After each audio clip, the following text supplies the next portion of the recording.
Hey everyone, and welcome to Criterion Connection. I'm Wade. And I'm Joe. And today we're doing a movie that just came out on Blu-ray, I think last week. And it was actually this past week's Criterion movie. The Criterion Channel. On the Criterion Channel. It is To Sleep with Anger from 1990. It is Spine 963. Something like that. It's almost at 1,000. Directed by Charles Burnett. Yes. Starring Danny Glover. You know, get too old for this shit. Yeah. Danny Glover. Yeah. Also Predator 2, Danny Glover. You can't forget about that one. But yeah. I like Predator 2. Don't knock it. This is from 1990, so it's kind of like, you know, it's kind of like where movies like Do the Right Thing came out, stuff like that. So we're dealing with more of like kind of ordinary African American people. The ordinary lives of this is like these people are the most ordinary of ordinary in this movie. Frankly, it's just a normal family. You know, just normal, nothing too weird about them. Nothing too until none of them are like in gangs or anything like that. You know what I mean? Like it's very kind of like a good wholesome family until Dan Glover shows up as Harry. Well, and I think that's the point of the movie, because you sit there and you're watching it for a while, and if you don't know anything about it, like when you go in, you're like, okay, what's gonna happen here? And then you realize this is like, I hate to make this comparison because this movie is much better, but it's You, Me, and Dupree. Okay. You know? Okay. Where the husband's old friend comes in to stay with him indefinitely. Yeah. And he wears out his welcome. And pretty much he instigates the entire family into just like at each other's throats and it just seems like he's like I have a theory that he's the devil, and he's basically a cloud of shit just starts raining on him. Like the husband gets sick, and I see what you mean. Samuel and you have Junior, and they're at each other's throats literally near the end, and you gotta deal with that, and you gotta deal with like it's just. I'm even more convinced he's the devil because he has the smile all the time. He's like, oh my god, hello. He's very inviting. Very charming. And then the kid hits him with the broom. And it's the first scene with him, and he just has his face just turns into like, how dare you do that? He also says a line, and I was like, this line makes me think he is.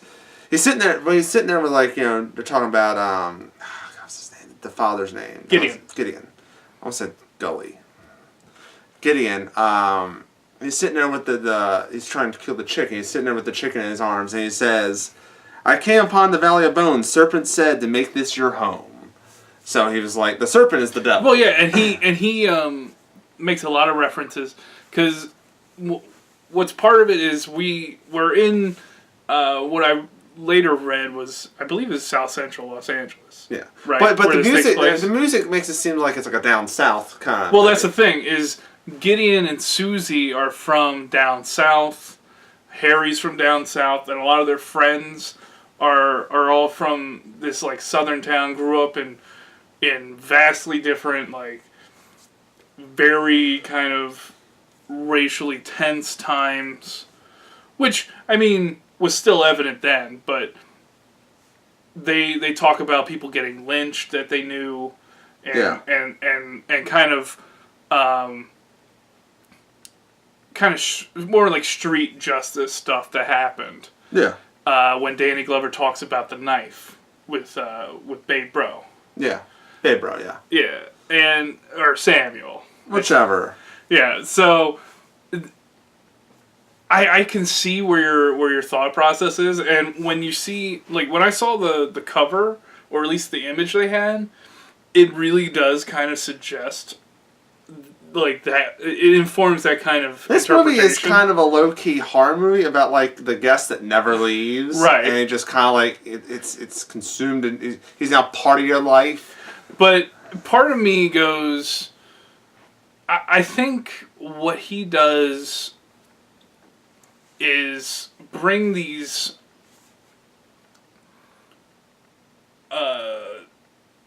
controlled tensions, and and he brings them to the surface.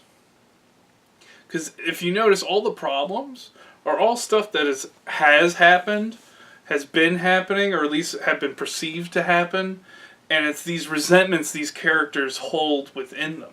It doesn't come out until Harry's around. Now, do you think he's... Here's another question about it. Do you But, think, you know, I can see do you think Harry's a interpretation. villain, or do you think he's a hero for letting the resentments come out and kind of clean the slate?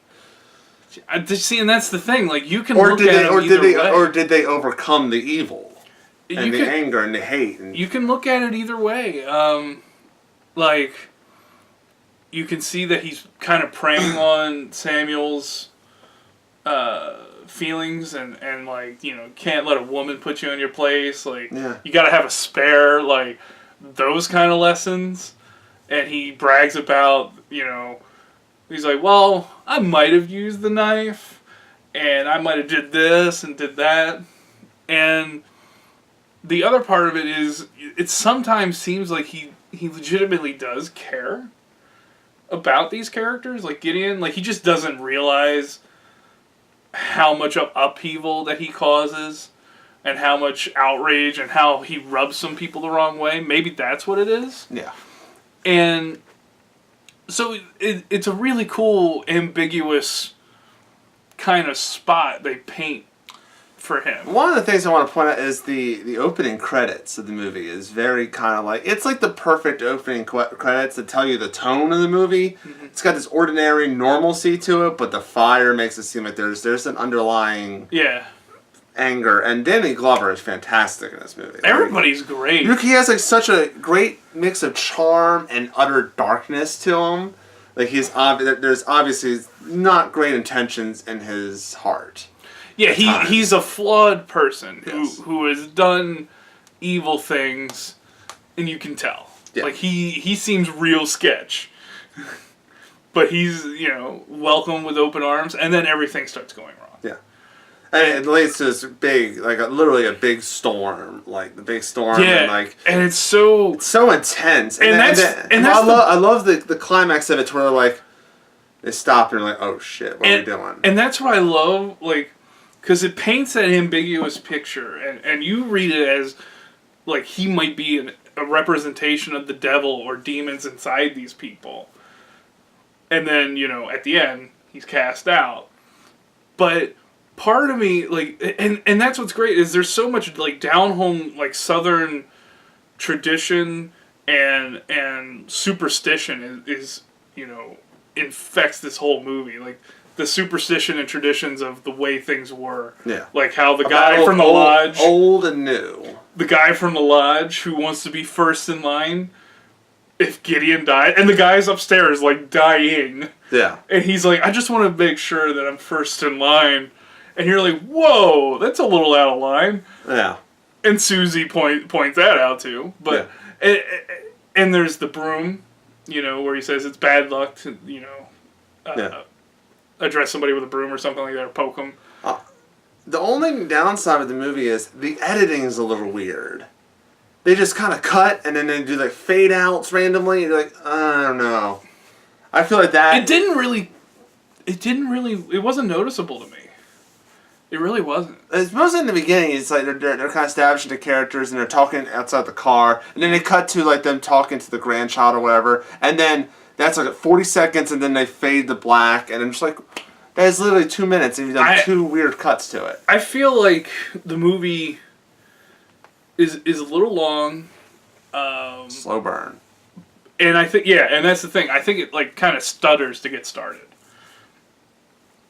And maybe that's on purpose. Like, maybe that's the idea to build everything up at the end. Because this one's more like kind of like a stuttering normalcy, kind of like, it's just like... But I just felt like, you know, we could have gotten going a little quicker. Yeah, I agree. And I think there could have been other ways to convey some of the information that took up that time. Yeah. With the brothers and their conflicts and how the father is. Like, I think there could have been different ways to do it, but all in all, I thought it was a really, really, really Buy, good movie. rent, or skip? That's hard. I'm very torn on this one too. Yeah, because I want to say buy, but part of me wants to say rent. Yeah, there's no skip in this movie. Yeah, no, it's a very, very good movie. Has me even more excited because it's been on my list since I've been in college is to watch The Killer of Sheep by Charles Burnett. It's one step closer. And seeing this movie and seeing what he did with it, I was like, you know what? Like, because it's one of those ones that you're like, I don't know how good this movie is while you're watching it. Yeah. And then when you get to the end, you're like, that was a really good movie. Yeah. So I'm gonna say it's a really solid rent, and worth buying if that's your choice. Yeah. I am gonna say the same thing. I'm gonna say rent. Big, strong rent. Mm-hmm. Yeah. And that's all I'd say. It's a really good movie. There's, like you said, it's a slow burn, so that might turn people off. And the editing to me is kind of like, but it's forgiven. It all matters on what they had. But yeah. So let us know in the comment section below what do you think about To Sleep with Anger? Is this a release that you're excited for? Name other movies that you're excited for that's coming out in the next few months that you want us to talk about or review. We have a couple that we know that we want to talk about, but are there ones you want us to talk about? Also, we're also going to be doing as long as we've not done the review or if it's like not actually a Criterion movie, we're going to still do the Criterion channel. Basically, if we can't decide, we have a lot to choose from. It's really helpful if you're like, Criterion's like, this is what we're doing this week. And like, okay, that's what we're going to do this week. I feel like we might have one pegged for the next week or maybe in a couple weeks. We were just talking about it before we we have started recording. We also have a couple April ones picked and May picks too. So when it strikes us, we slot it in. If you think we're not going to do Blue Velvet in May because it comes out in May, you're sadly mistaken. We're going to do it. Yeah, we've done every other David Lynch movie. We didn't do Art Life. It's true. We didn't do that one, but it wasn't directed by David Lynch. It's just and I'm not going to spoil my feelings about Blue Velvet yet. Okay. I haven't seen it in years, so we'll see. But that's in May. Talk about what we're going to do this month. This month, we are pretty much a clean slate on March, so let us know. Yeah, give us some ideas. Like I said, we might have one for the next week or the week after. Yes. But, hit us up with some ideas. What are you thinking? Yes. What are you thinking? You. And also what you can do is take your mouse finger or your phone or your thumb, whatever, and you select subscribe and like the video. So you subscribe and you get all... I don't know where I'm going with this. I'm trying to salvage it. Click subscribe. Share the video. Tell your friends about Criterion Connection. Please. Yes. Please. Yeah. Yeah, because, that's what we do. We want to talk about these because... we like a lot of the Criterion movies, but we don't know all the Criterion movies, and we want to take chances. 1,000. And we want to take chances on stuff that we've never heard of. Yes. And just kind of expand, kind of what we talk about and what our experience base with movies are, and hopefully yours too. And you guys know stuff we don't. We sometimes know stuff you don't. Oh man, the comment section below, I learned a lot about the movies through the comment section. Yeah, because every time we do like one of these and somebody hits us up with a bunch of like suggestions or like, these are ones I like by this director, or... we don't forget. We write them down. Yeah, or like, if you like this movie, like other movies from this country that are significant, if it's a country we're not familiar with their film history, it's always helpful and we really dig it. Oh, I know what movie you're talking about. What are you talking about? No. I'll tell you off camera. So until next time, I'm Wade. And I'm Joe. And we will see you later.